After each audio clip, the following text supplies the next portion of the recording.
My name is Jennifer Collins, and at 32 years old, I had mastered the art of being the family ghost, a faint outline always standing next to the vibrant portrait of my sister, Michelle.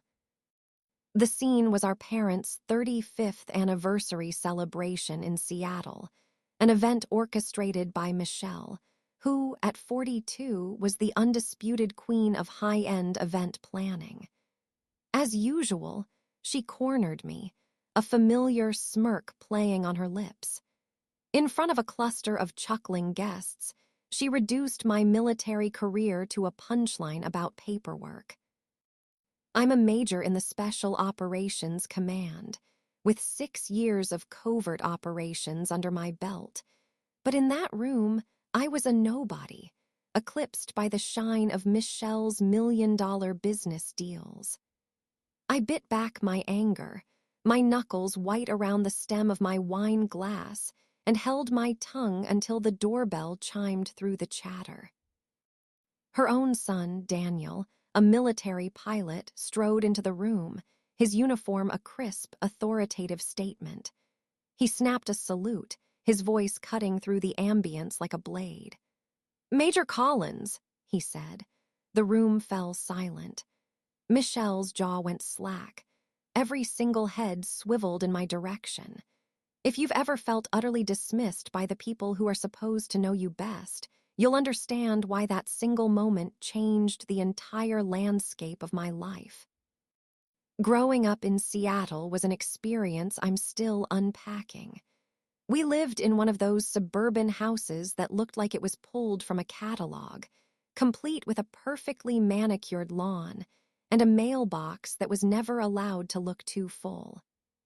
My father, Stephen Collins, was a mechanical engineer, a man who spent his evenings lost in blueprints, forever chasing an ideal of perfection.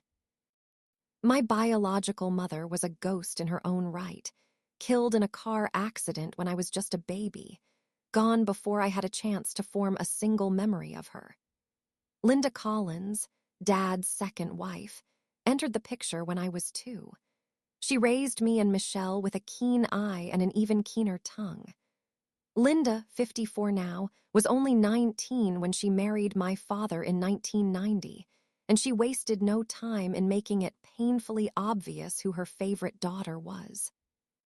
That was Michelle Evans, my sister, a full decade older than me and the undisputed golden child of the Collins family.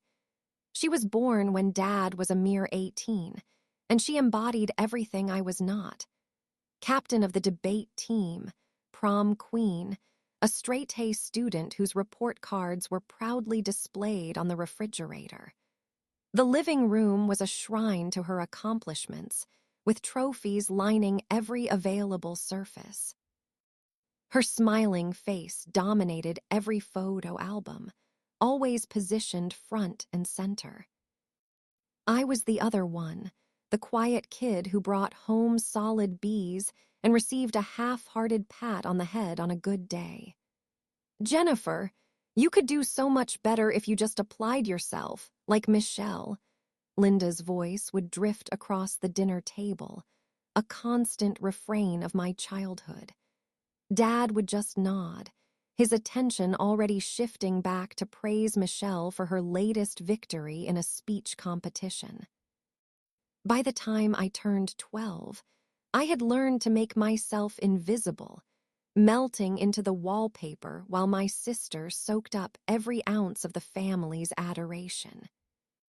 It wasn't that I was a failure. I had a mind for puzzles, for math, for the clean satisfaction of logic. In middle school, I found a home in the science club, where I spent hours building model rockets that, to my immense pride, actually soared. I even won first place at a regional competition once, my name printed in the local newspaper. I remember racing home, clutching the certificate, a foolish hope fluttering in my chest that this, finally, would be the thing that made them see me. Linda gave it a cursory glance. "That's nice, Jennifer," she said, before immediately turning her attention to Michelle, who had just secured a summer internship at a prestigious event planning firm. My dad didn't even bother to look up from his coffee. Michelle, home from college for the weekend, smirked. "Cute hobby, Jennifer," she commented, "but real success requires ambition." Her words stung far worse than Linda's casual indifference. High school was more of the same. Michelle was long gone, busy building her event planning empire in Seattle, her name appearing in glossy magazines for orchestrating lavish celebrity weddings. I kept my head down, aced calculus, and spent my free time volunteering at a local community center. It was there that I met a retired Army colonel who ran a youth leadership program. He saw something in me that my own family never had. Focus, perhaps. Grit. "You've got a sharp mind, Jennifer," he told me after I successfully led a team through a complex mock crisis drill. "The military could use someone like you." It was the first time anyone had ever looked at me and seen potential, not just a pale imitation of Michelle. When I announced my decision to enlist after graduation, the family's reaction was precisely what I had anticipated. My dad's fork froze halfway to his mouth. "The military?" he asked, his tone suggesting I had just announced my intention to join a traveling circus. Linda's eyes narrowed into slits. "Jennifer, that's a path for people who don't have other options. You're not Michelle, but you could still do something respectable." Michelle, who was visiting with her new fiancé, a construction company owner named Brian Evans, burst out laughing. "What? You're going to march around saluting people? That's so you." Brian, in a clumsy attempt at kindness, added, "It's honorable, I guess, but Michelle has a point. You should aim higher." I just stood there, 18 years old, feeling as though I had already failed before I had even begun. Basic training was a trial by fire that nearly consumed me. The 5 a.m. runs, the drill sergeant's screams, the bone-deep exhaustion. It was relentless. I wasn't the fastest or the strongest recruit, but I refused to quit. Every time my lungs burned and my legs screamed for me to stop, I pictured Michelle's mocking laughter, Linda's dismissive glare, and my father's profound indifference. That anger became my fuel.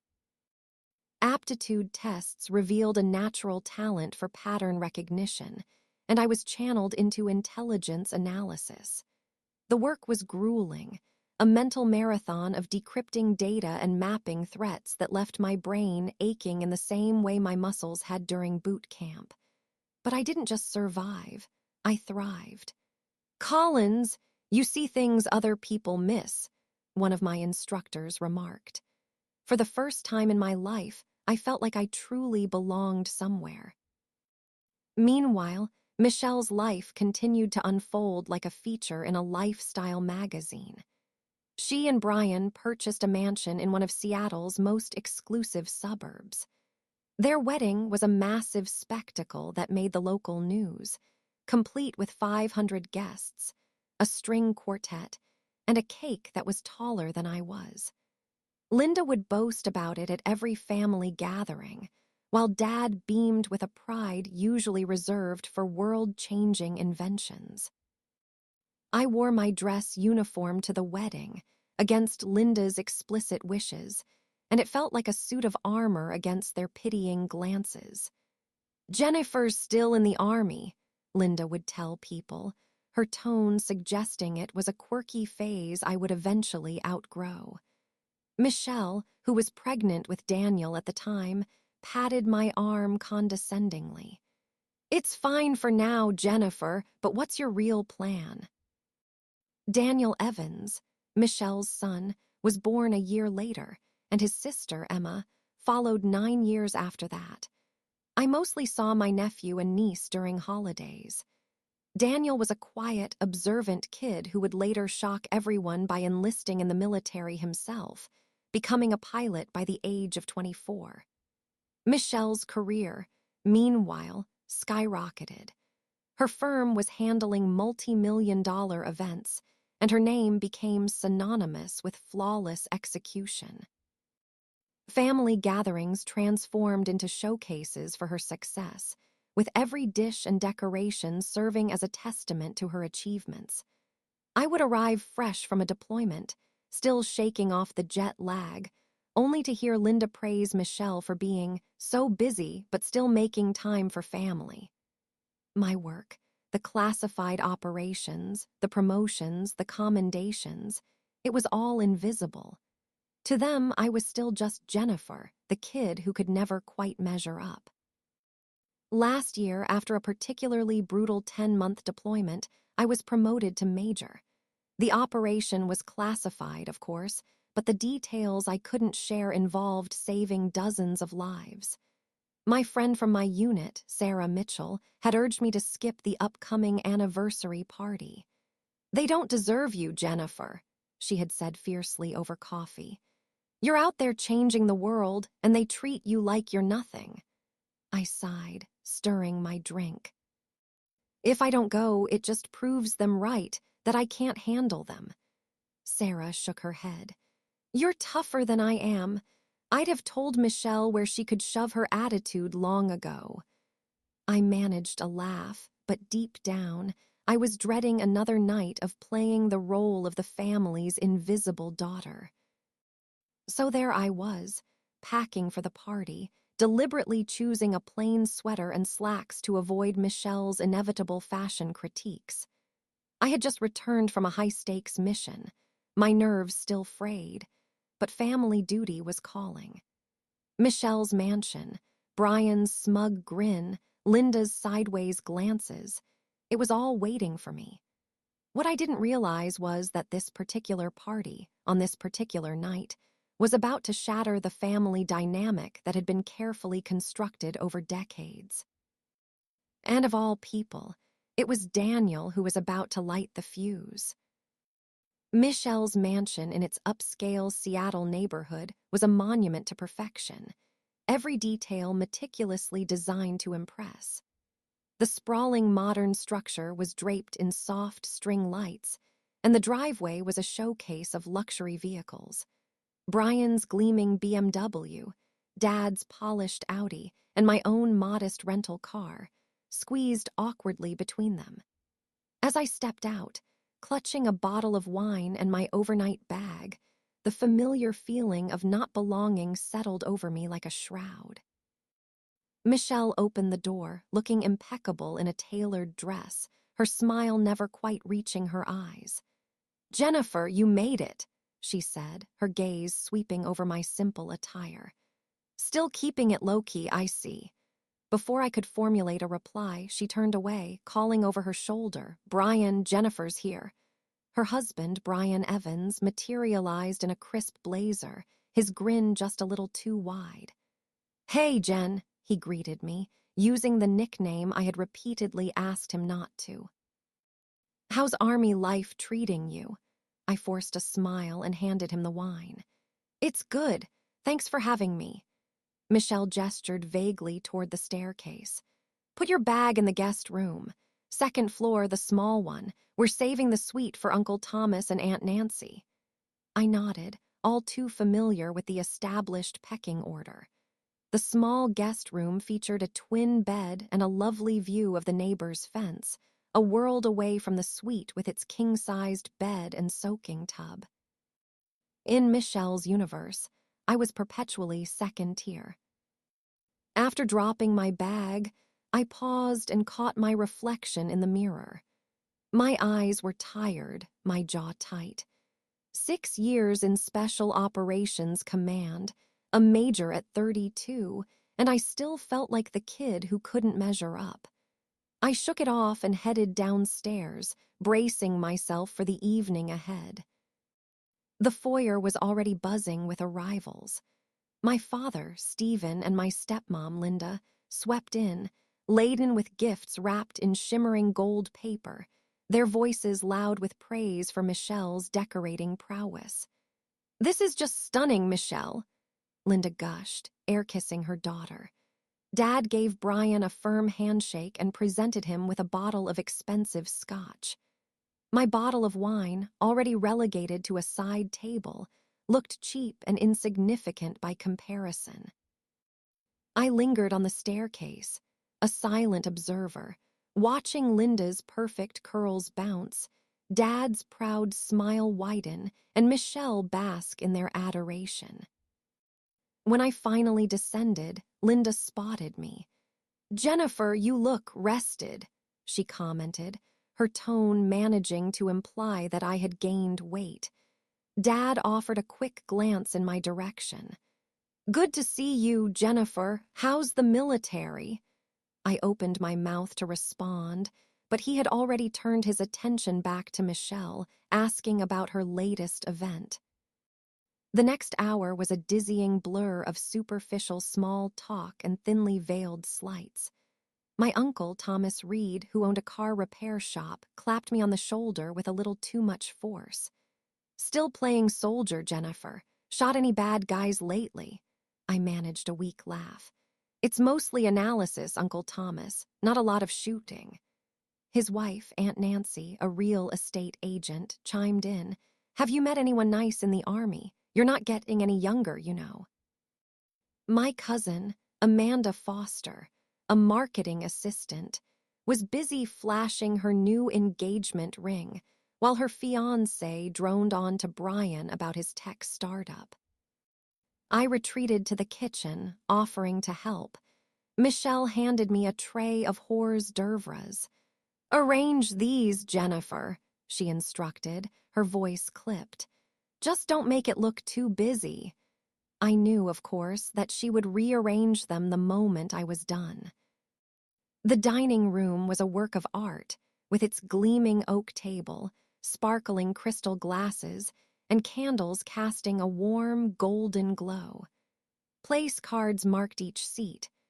Mine was tucked between Uncle Thomas and Amanda, a safe distance from Michelle and Brian at the head of the table. The menu itself was a performance: roasted duck, truffle-infused side dishes, and desserts that looked like they belonged in a French patisserie. As we took our seats, Brian began pouring wine, whispering to Michelle about its rare vintage, pointedly ignoring the bottle I had brought. Michelle rose, her glass held high, the fabric of her dress catching the light. "To Mom and Dad's 35 years," she began, "and to our amazing family. It's been a big year. My firm landed a gala for a tech mogul, Brian's company broke ground on a new resort, and Emma's ballet recital was flawless." She paused, allowing the murmurs of approval to swell, her eyes gliding right past me. "We're so happy you could all be here to celebrate." The conversation flowed around me. Dad boasted about his golf game, Linda raved about her book club, and Uncle Thomas joked about a recent boom in business at his shop. Michelle expertly directed the flow of conversation, asking questions that highlighted every guest's recent successes, except for mine. I focused on my plate, methodically cutting my duck into neat, precise bites, the knot in my chest tightening with each passing moment. Then Uncle Thomas turned to me.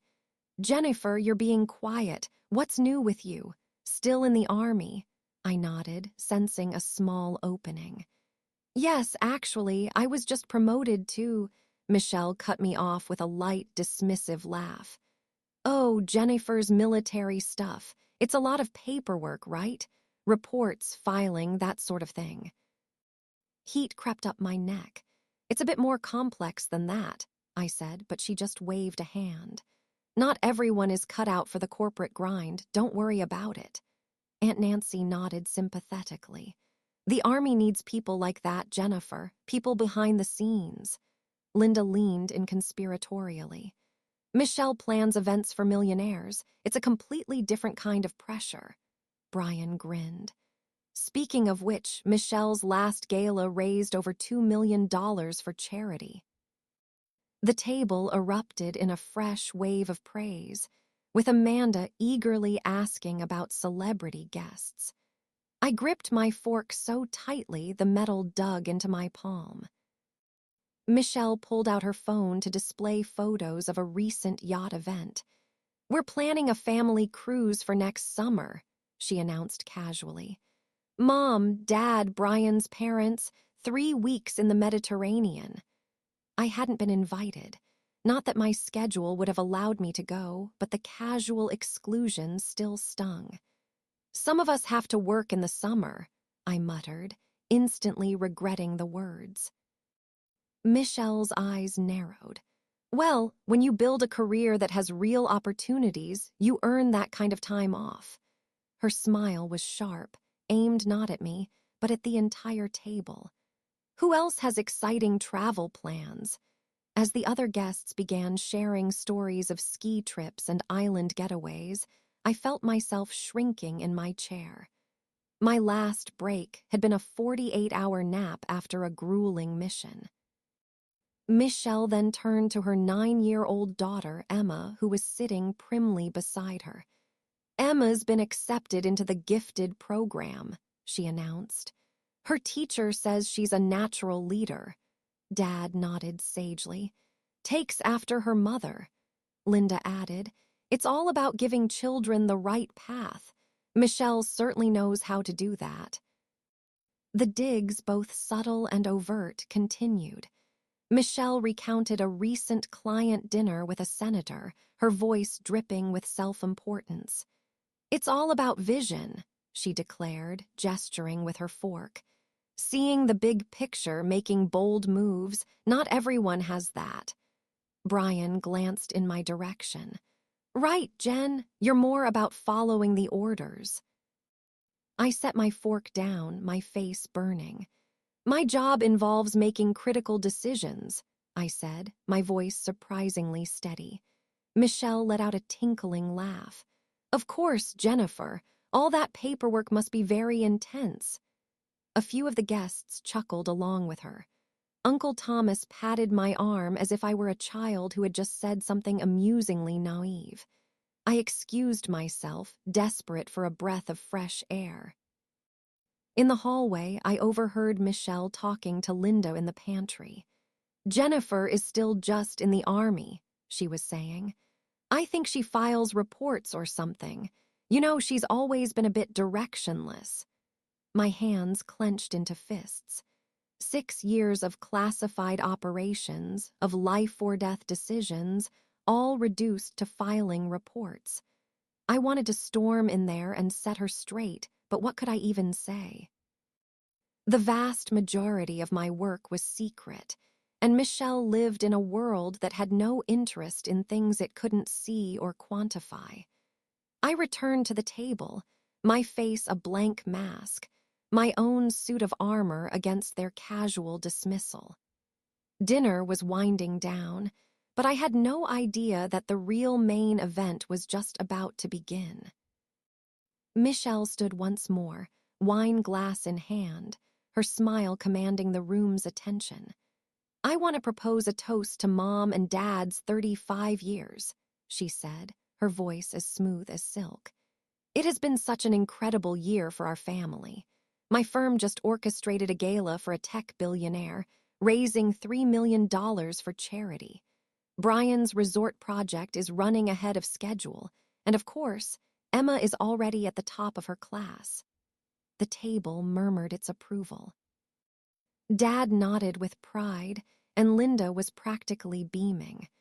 Michelle's eyes slid past me, a deliberate pause. "We are just so grateful that all of you could be here to join us." I took a sip of my wine, the knot in my chest tightening, acutely aware that I was not part of the us she was referring to. The conversation inevitably shifted to summer vacation plans. Linda gushed about the upcoming Mediterranean cruise, a trip to which I had not been invited. "Michelle planned every single detail," she said, as if I needed another reminder of who was in charge. Brian chimed in, describing the yacht they had chartered. Amanda peppered them with questions about the guest list, her fiancé hanging on every word. I remained silent, my fork tracing invisible lines on my plate, the weight of their collective dismissal pressing down on me. Uncle Thomas nudged me. "Jennifer, you're awfully quiet, still doing that army thing." I straightened up, seeing one last chance to be heard. "Yeah, I am. In fact, I was just promoted to—" Michelle cut me off, her laugh sharp and piercing. "Oh, Jennifer's military work, typing reports, filing paperwork, right? So important." A few of the guests chuckled, and Aunt Nancy nodded as if she pitied me. "It's more than that," I said, my voice steady but tight. "I lead a team I analyze." Michelle waved a hand, brushing my words away like a pesky fly. "Not everyone is cut out for making big moves, Jennifer.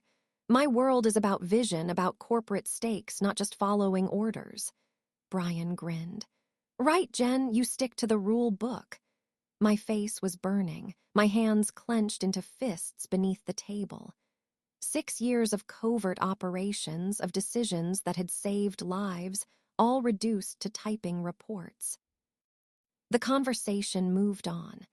Michelle was now showing photos of her gala on her phone, glittering chandeliers, A-list guests. "This is what real impact looks like," she said, her voice dripping with pride. Dad leaned in, asking about her next big project. Linda praised Emma's ballet awards. I was invisible again, my promotion swallowed whole by their self-congratulatory chatter. I took a deep breath, willing myself to remain composed, but the anger was simmering, dangerously close to boiling over. Then the doorbell rang.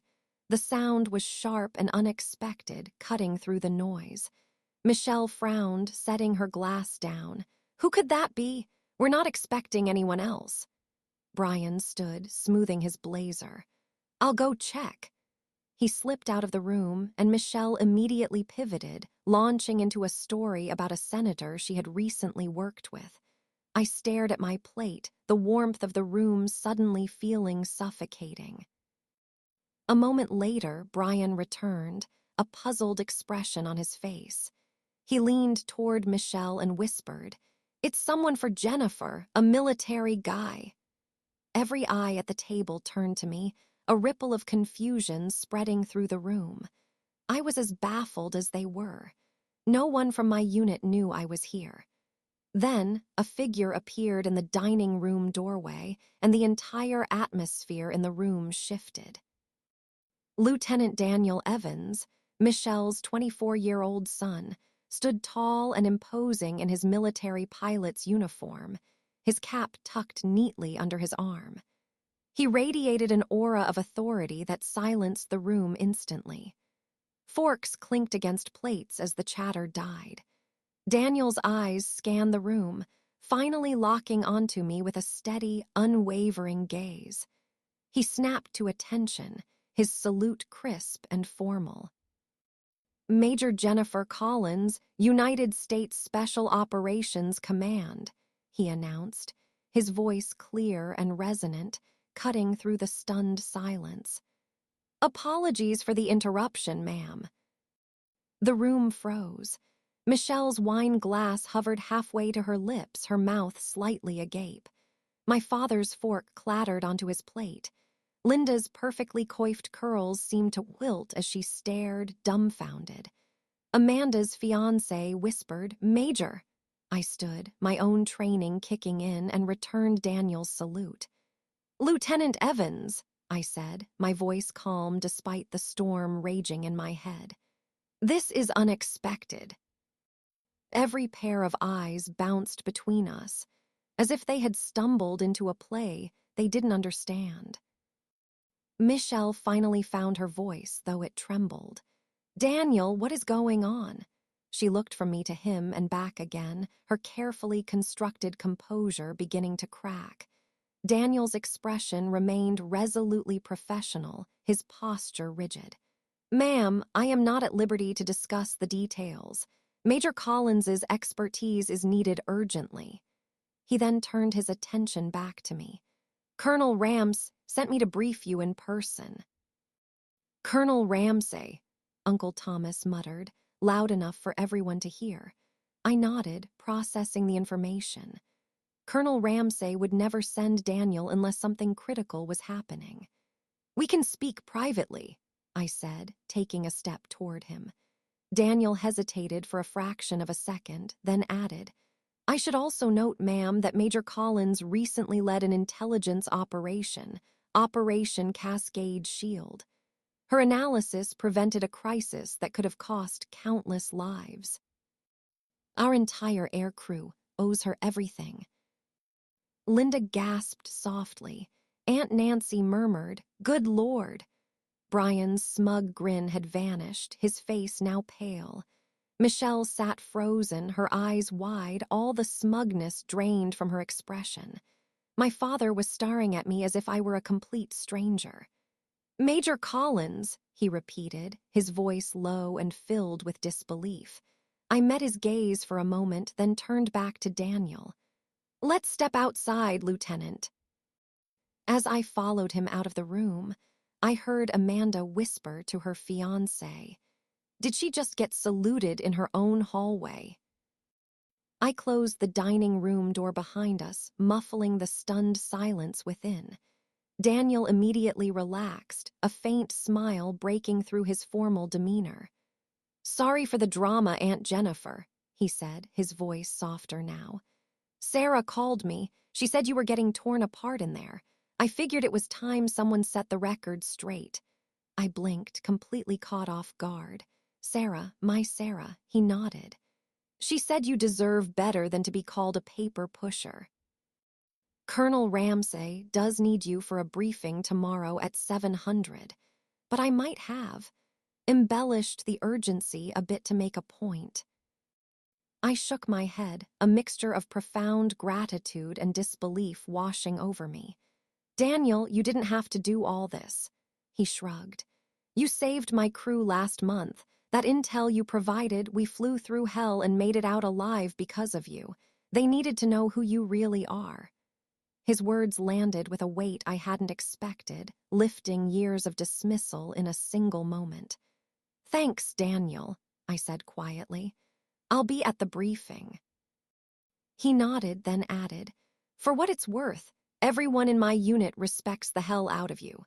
Your family should too." With a final, sharp salute, he turned and left, the sound of his boots echoing down the hall. I stood there for a long moment, steadying my breath, knowing that the dining room I was about to re-enter had been changed forever.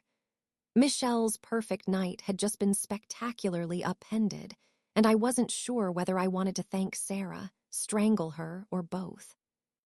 The next morning, back at my desk on the Seattle military base, I was already buried in reports, analyzing data for a new operation. The windowless office was a quiet sanctuary, the only sounds the low hum of my computer and the occasional rustle of papers.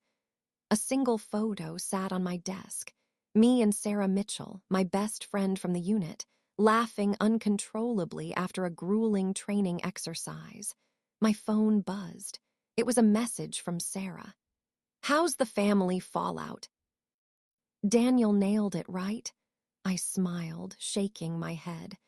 Sarah had orchestrated the entire thing, pulling Daniel into our family drama without a second thought. I typed back, "You're completely insane, but I owe you one." Before I could hit send, my assistant knocked on the door. "Major Collins, there's a civilian at the main gate, a Michelle Evans. She says she's your sister." I froze, my fingers hovering over the keyboard. Michelle, here, at a high-security military base. She should have been in her pristine office, planning her next extravagant gala. "Did she say why she's here?" I asked, my voice tight. My assistant shook his head. "Just that it's urgent, ma'am." I glanced at my watch. 1100 hours on a Wednesday. I stood, smoothing down my uniform. "I'll meet her at the visitor center." My mind raced as I walked through the series of security checkpoints, wondering what Michelle could possibly want after the previous night's dramatic upheaval. The visitor center was a stark, impersonal space with gray walls and standard-issue chairs. a world away from Michelle's polished, curated existence. She stood as I entered, looking completely out of place in her designer coat and high heels. Her usual air of supreme confidence had been replaced by something uncertain, almost fragile. "Jennifer," she began, then quickly corrected herself. "I mean Major Collins." I raised an eyebrow, studying her. "Jennifer is fine. This is unexpected." She glanced around the bare room, clutching her handbag like a lifeline. "Can we talk somewhere private?" I led her to a small, non-classified conference room and closed the door behind us. Michelle sat, her posture less rigid than I had ever seen it, as if she were carrying a weight she didn't know how to set down. "I took a personal day," she said, answering my unasked question. "I drove 3 hours from Seattle to get here. I wasn't even sure they would let me in." I leaned back in my chair, my arms crossed. "It's a secure facility, Michelle, but we allow visitors in designated areas. Why are you here?" She fidgeted with her wedding ring, a rare nervous habit. "It's about last night. It's about everything."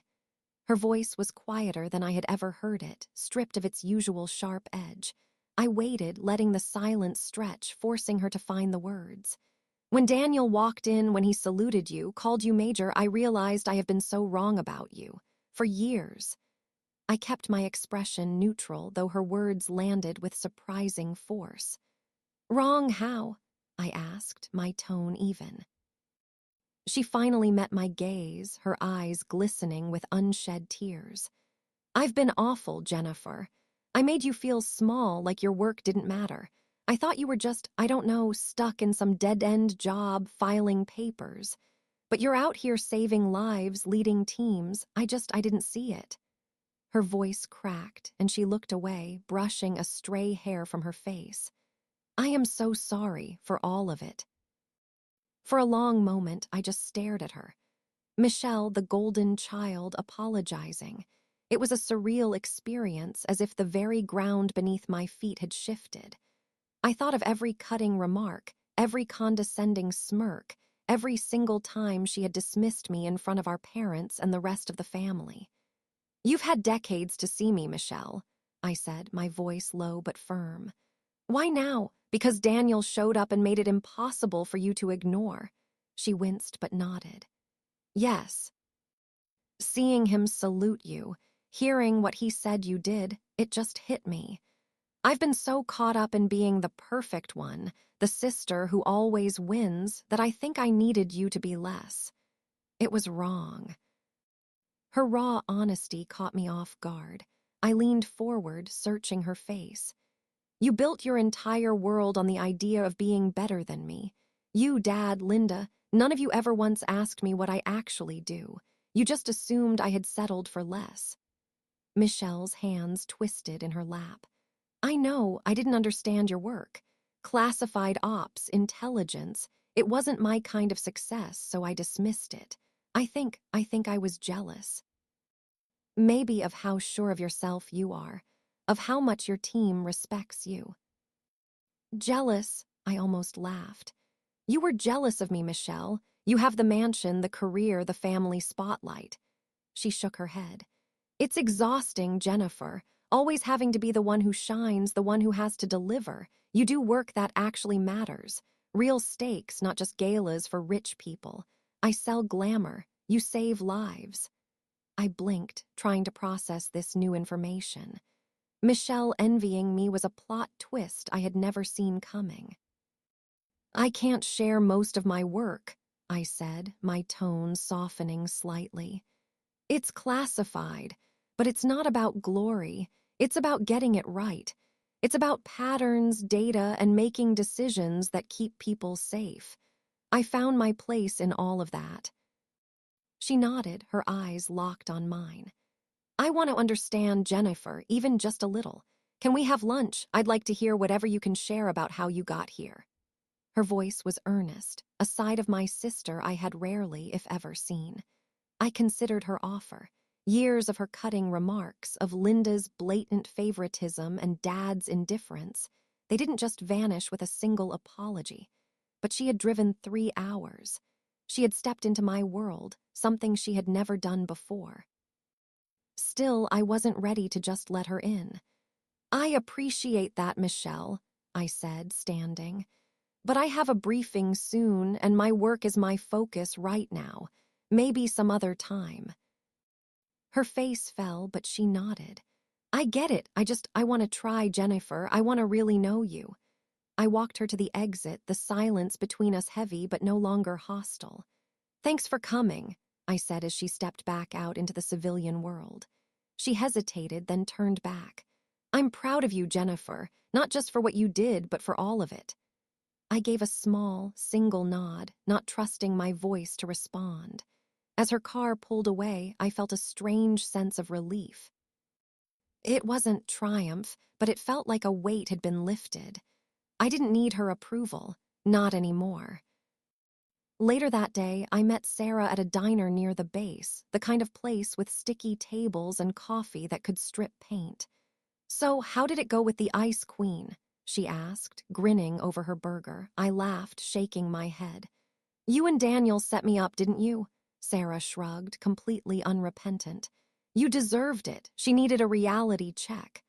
I sipped my coffee, a warmth spreading through me that had nothing to do with the drink. It worked. She apologized. But I'm not ready to start playing happy families just yet. Sarah raised her glass. "To you, Major Collins, picking your own battles." We clinked our glasses together, and for the first time in years, I felt truly unburdened. Michelle's world, Dad's expectations, Linda's jabs, they no longer defined me. My work, my team, Sarah's unwavering loyalty, that was my world now. As we sat there, laughing over stories from our last mission, I knew I had made the right call. Family could wait. I had a job to do, and I was damn good at it. Back in my office, I dove headfirst into a new intelligence operation, a follow-up to Operation Cascade Shield that involved analyzing a new wave of emerging threats. The windowless room, with its stark walls and blinking monitors, felt more like home than my childhood house ever had. My desk remained uncluttered, holding only one personal item: the photo of me and Sarah Mitchell, our faces smudged with dirt but our eyes bright with victory. I was leading a team of analysts now, piecing together fragments of data that could prevent the next crisis. Every pattern I identified, every report I filed mattered, not for applause, but for the people who were counting on us. My phone buzzed with a text from Daniel Evans. "Briefing went okay. Need a ride tomorrow?" I smiled, typing back. "All good, Daniel. Thanks again for having my back." A week after the anniversary party, I met Daniel at a no-frills coffee shop near the base, a place with chipped mugs and worn-out booths. He walked in out of uniform, but his pilot's confidence was still evident in his easy stride. "Aunt Jennifer," he said, sliding into the seat across from me. "You holding up okay after the family circus?" I laughed, stirring my coffee. "Barely. You know, you really didn't have to pull that stunt at the party." He grinned, completely unapologetic. "Sarah called me. Said Michelle was tearing you down again. I figured it was about time they saw the real you, Major Collins, not just Jennifer, the Army girl." I leaned back, studying him. At 24, Daniel had surprised everyone by joining the military, forging his own path despite being raised in Michelle's polished, superficial world. "Why did you really do it, Daniel? You could have just told me about the briefing." He shrugged, taking a sip of his coffee. "That operation last month, your intel got my crew through an absolute nightmare. We flew into a hot zone with zero visibility and enemy fire coming from everywhere. Your analysis told us exactly where to go. I owed you, and I wanted Mom to finally get it. She's been clueless about you forever." His words struck a deep chord, a validation I hadn't realized I so desperately needed.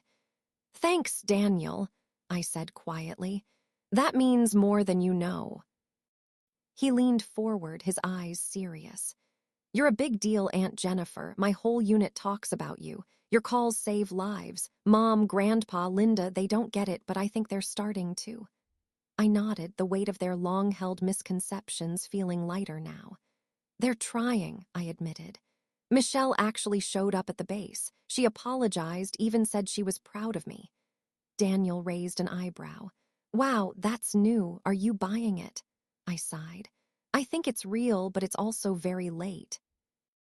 I'm not ready to play happy family just yet." Back at the base, my work became my entire world. The new operation demanded 16-hour days, my team racing against the clock to decode signals that could have global security implications. I thrived under the pressure, my mind sharp, spotting connections that others had missed. Colonel Ramsay pulled me aside after one particularly intense briefing, his voice gruff but warm. "Collins, your work on Cascade Shield set a new standard. Keep it up." I nodded, a quiet swell of pride rising in my chest. This was my world, a place where results mattered more than applause. Weeks later, I received a call from my father, Stephen Collins. His voice was hesitant, lacking its usual distracted tone. "Jennifer, your mother, Linda, she was telling her book club all about you, said you're some kind of hero." I almost laughed. A hero, that was a new one. "Just doing my job, Dad," I said, keeping my tone light. He paused. "I didn't realize, Jennifer. Your work, it's important, isn't it?" I let the silence hang in the air for a moment before replying, "Yeah, Dad, it is." He asked when I might visit next, but I deflected. "My schedule is pretty tight. I'll let you know." I wasn't ready to dive back into their world of expectations, not when I had finally found my own footing. Michelle sent a few texts, inviting me to dinner with her, Brian, and the kids. I didn't reply. Her apology had been a start, but years of her smirks and her paperwork jabs couldn't be erased overnight. Linda's sudden pride and Dad's newfound interest felt more like reactions to Daniel's stunt than any real understanding. I didn't need their spotlight anymore. My validation came from my team, from Sarah's fierce loyalty, and from Daniel's quiet respect. One evening, I joined Sarah for drinks at a dive bar near the base, the kind of place with flickering neon signs and sticky floors. She raised her beer, a wide grin on her face. "To Major Collins, kicking ass and taking no crap." I clinked my glass against hers, laughing. "To picking our battles." She leaned in, her eyes gleaming. "I heard you shut Michelle down, kept it classy but firm. I'm proud of you." I smirked. "I learned from the best." We spent the rest of the night swapping stories about our missions, the kind of stories you can't tell civilians, and I felt grounded, free in a way I had never been before. A month later, I was back at my desk, prepping for a deployment. My team's latest analysis had flagged a potential threat, and we were scheduled to brief top brass in D.C. As I was reviewing the final reports. A package arrived. It was from Daniel. Inside was a small frame with a photo of the two of us at the coffee shop, him in his pilot jacket, me in my uniform, both of us smiling. A note was tucked inside. "Keep being a badass, Aunt Jennifer. Lieutenant Evans." I placed it on my desk, next to the photo of me and Sarah. A quiet reminder of the people who saw me for who I truly was. The calls from my family continued to come. Dad asking tentative questions about my work. Linda gushing to her friends about her hero stepdaughter. Michelle still pushing for that dinner. I answered sparingly, always polite but maintaining a certain distance. Their world, with its polished parties and endless comparisons, was no longer my world. I had spent years chasing their approval, measuring myself against Michelle's blinding shine. But now, standing in my office, my team waiting for my next call, I knew with absolute certainty that I didn't need it. My path, grueling, classified, and entirely my own, was more than enough. Daniel's salute hadn't just shocked my family. It had set me free. I was Major Jennifer Collins, and that was more than enough for anyone.